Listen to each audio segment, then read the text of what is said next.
నువ్వు రాజీనామా చెయ్యి.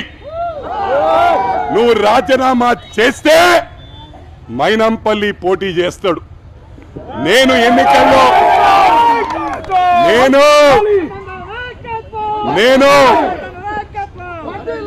నేను ఎన్నికల్లో ఓటమి పాలైతే ప్రమాణపూర్వకంగా ప్రామిస్ చేస్తున్నా, సోషల్ సర్వీస్ చేస్తా, మా నాయకుల కోసం తిరుగుతా.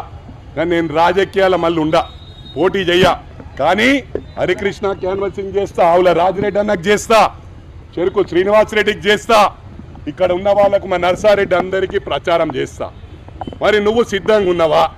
ఎందుకంటే నువ్వు ఓడిపోతే కూడా మళ్ళీ రాజకీయాలు ఉండొద్దు.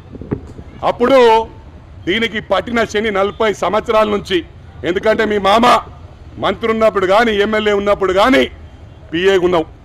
అప్పటి నుంచే నీ దరిద్రం పీడబోతుంది, నీ శని సిద్దిపేటకు విరగడవుతుంది. దీనికి సిద్ధమా అని చెప్పి ఛాలెంజ్ చేస్తా ఉన్నా. ఓటమి గెలుపు అనేది ఓడుతుంటారు, గెలుస్తుంటారు. 5 క్రికెట్ మ్యాచ్లు ఆడితే 3 సెంచరీలు కొడతాం, 1 డక్అవుట్ అవుతాం. నేను డక్అవుట్ కావడానికి సిద్ధం, సెంచరీ కొట్టడానికి సిద్ధం. నువ్వు సిద్ధమా అని అడుగుతా ఉన్నా.